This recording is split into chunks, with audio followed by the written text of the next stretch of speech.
towards the pass. Is the show going off the south? Yes.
Speedway. Without any further ado, let's go ahead and introduce you now to the teams of the Autonomous Challenge at CES.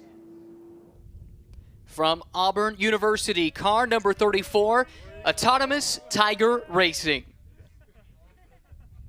Big step forward in terms of the sophistication of the software and of the algorithms. We've seen these teams testing that over the course of the last several weeks. Mentioned earlier, 6 teams qualified to compete here today. We'll only be seeing 5 of them. It's something we've never seen before. We talk about first of its kind. We're about to see Auburn and Keist go first. What we will see then is teams taking turns, passing one another at various speed increments, speed tiers as we're calling them, and one team will start as the defending car, the other team will attempt to overtake within a prescribed zone, which we'll talk about in a moment. If they are successful, then, or even if they're unsuccessful, then they will switch around and the roles will reverse. Yes. Yeah, you can see there, so the Auburn car just rolled out. They're going to sort of wait for their competitor to get out there.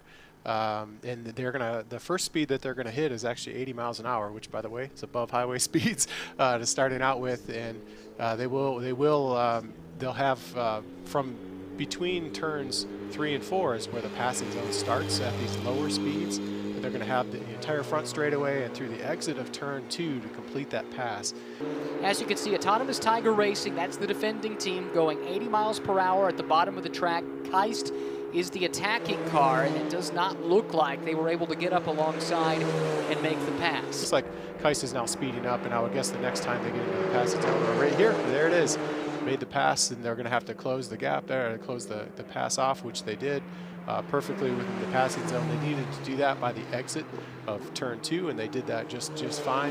And now they will slow down to 80 miles an hour, and Auburn has a chance to pass them. And Auburn's attempt should begin on this next lap, assuming they are close enough. Now, in the event that too big of a gap opens up, or something like we're seeing here with the Auburn car coming to a halt, the race control can grant them an additional lap to get into formation and begin the pass attempt. And it is worth noting, we're looking at the... And what we're hearing happen here maybe is that the Auburn car actually lost communication with something, maybe the GPS or maybe with race control, and they stopped, and the Kais car shut itself down and just had an issue during shutdown as well. More from the pits now, and Katie.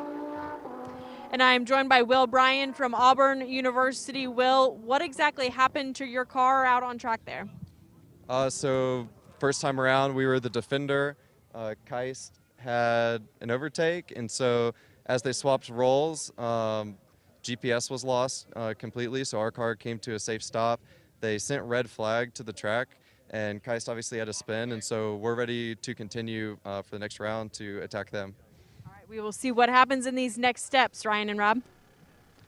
All right, we'll keep an eye on that. So it sounds like there might be a good chance that we could yet see Auburn get another try. The initial word was that was not the case, but we certainly hope so.